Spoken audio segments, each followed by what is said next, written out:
Because complications from unsafe or illegal abortions are vastly underreported, it's hard to know how many women died of such complications before the Supreme Court's decision in Roe v. Wade. But some physicians who are practicing in the pre-Roe era report regularly seeing severe illnesses and deaths caused by a range of methods thought to induce abortion. I'm Stephen Morrissey, managing editor of the New England Journal of Medicine, and I'm talking with Michael Baden, a forensic pathologist. Dr. Baden is quoted in a perspective article by Lisa Rosenbaum on morbidity and mortality in the era before Roe v. Wade. Dr. Baden, you worked in the New York City Medical Examiner's Office before abortion was legalized. Can you tell us what kinds of deaths you saw that were related to attempted pregnancy terminations? We would see about 20 deaths a year in the 5 boroughs of New York City of persons dying from attempted abortion, most illegal. Most were infectious complications. We had figured out at one time in the 60s and the early 70s that for everyone who died, there were about 100 individuals who went to the various city hospitals who survived. And that's because of the antibiotics that had come in to New York City after World War II. Before World War II, there were many times that number of deaths from illegal abortions before the antibiotic era came to civilian use. We would see largely persons dying from infections that came into the medical examiner's office 3 or 4 days after the attempt to insert various devices to get the uterus to start contraction and expel the fetus. And sometimes they would die outside the hospital, stay at home and not get to a hospital. But many of the times they'd get to a hospital too late for treatment. We would see persons who died during the procedure. Often they were like deaths that involved placing various liquids into the vagina in an attempt to get a contraction started. One of the popular things in New York City was soap suds and enemas, where they tried to stick the enema tube into the cervix, and they used soap because they thought soap was sterile. And the deaths would occur often from air embolisms that were mixed into the enemas that were attempted. And those deaths would occur during the procedure, where there would usually be an airlock in the right ventricle preventing blood flow. Sometimes some of the air bubbles would get through and cause brain damage in particular. But the people who died had families who would come in. It was a very trying thing because these were always young women, usually, almost always, from poor minority households, because if you had enough money, there were plenty of ways to get proper abortions from doctors in hospitals in New York, or to go to Puerto Rico, or go to some other area where abortions were legal, if you had enough money to do that. So it was a very trying and pathetic time. The kinds of things that were used to stimulate contraction would have been hanger wires were common because people had that and they could slip that through the cervix more easily than a thicker device. Knitting needles were used, and even blowing into the vagina because there was a feeling that one could stimulate contractions that way. And unfortunately, that also would cause an air embolism because if the blowing of the air through the cervix got into the venous blood supply in the uterus, that would again create a air embolism.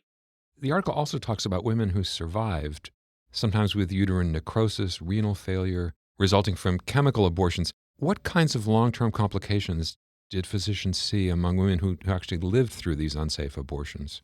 The persons who didn't die were still at risk in the hospitals. Despite an antibiotic treatment, they can have permanent uterine abnormalities, scarring of the uterus, inability to have children later on, and especially if chemicals were used. And again, the kinds of chemicals that were used were kind of scary because they were by word of mouth.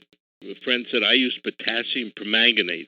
For some reason or others, that was one of the commoner chemicals that were used that itself can cause bad harm and would leave a purple discoloration that would be very readily apparent when we did the examination. And the various chemicals, including some use of household products containing sodium hydroxide. And the injuries would be very significant in scarring the uterus, in injuring the ovaries, so that some young lady who had an unexpected pregnancy and took it upon herself, often single girls, young girls who got involved with a boy who then would take off. But there were also women who had some children, and this is the sadness too, that they couldn't afford to raise another child. They were having difficulties. They couldn't get a legal abortion, and they would try to get some other means of abortions, do it themselves, have somebody do it who messed things up as far as further reproduction, and families who might have wanted to have more children later on when their financial situation improved, who no longer could have children because of the injury to the uterus, cervix, and ovaries. You note in the article that with very rare exceptions, deaths due to unsafe abortions stopped when abortion was legalized in the United States. Has there been an increase in morbidity or mortality in states that now have made it increasingly difficult to gain access to abortion? It will be very hard to get that kind of data. I'm not aware of the data, but what's interesting is the number in general across the United States. There's less than one death per 100,000 legal abortions. One death, this figure given is 0.7 deaths per 100,000 legal abortions. And there are 26 deaths from 100,000 live births. The United States is terrible about the high number of maternal mortality there is in the normal birthing process. We should improve that. We have to improve it for various reasons, for hemorrhages and other things. The United States ranks way low in the world about the number of women who die during normal pregnancy. Yet with legal abortion, it's less than 1 per 100,000. It's a much safer procedure than carrying out the entire pregnancy. And in that way, since 1973, since legal abortions, that has been an amazing help to women rather than do illegal abortions or even carry an unwanted pregnancy to term. And the chances of dying from that are much higher than if they had a legal abortion. If Roe is overturned or substantially weakened, do you think the existence today of medication abortion would change the kinds of complications that physicians would see? I think there'd be perhaps less deaths than prior to Roe, but still the inability of women to have control of their body, to have children when they're ready for children, because what we see as medical examiners is the kinds of poverty children, the unwanted children who get into all kinds of legal troubles, much more so than children who are wanted to a family. When I was born in the 1930s, the United States had 122 million people. We now have 327 million people. The number of abortion deaths, illegal abortion deaths in the 1930s, going back over the old medical records in New York, there were 2,700 deaths in the United States from illegal abortions in the 30s. That number came way down before Roe because of the antibiotics that came into use after World War II. So it came way down. But still, and today, legal abortions are less than 1 in 100,000. But if it weren't legal, we'd have an increase, certainly a big increase in abortion deaths. The huge number of people who become infertile because of illegal abortions, who survive the infections, will increase greatly. And again, the people who have money will be able to go to the better states. They'll be able to go out of town, able to get prompt attention. When New York City began after Roe to do abortions, people came for many hundreds of miles to New York City to have a legal abortion.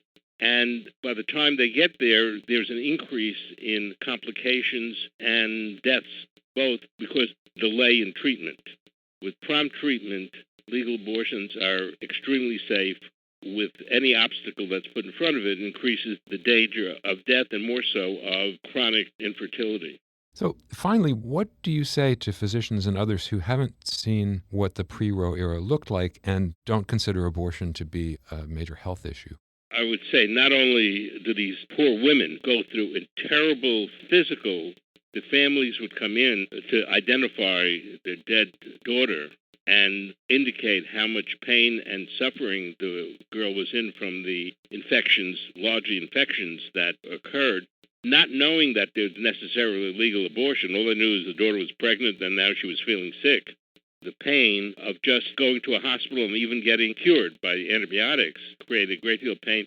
An awful lot of medical attention paid to these women who were mostly young and healthy with a severe infection, created a lot of medical assistance needed, and the mental and physical agonies of the woman and the woman's family was just something that would make an old medical examiner who's seen a lot of them have tears come to his eyes, because it's an unnecessary infliction of pain on people. And the sadness is when poor people can't have abortions and have babies, the interest in the new baby is of very little matter to most people. There's a great deal that they should not have an abortion, but once the baby is born, they get very little help and very little ability to care for the children. And that in itself can lead to all kinds of later problems in society with children who grow up unwanted. But we never keep track of those things. Thank you, Dr. Baden.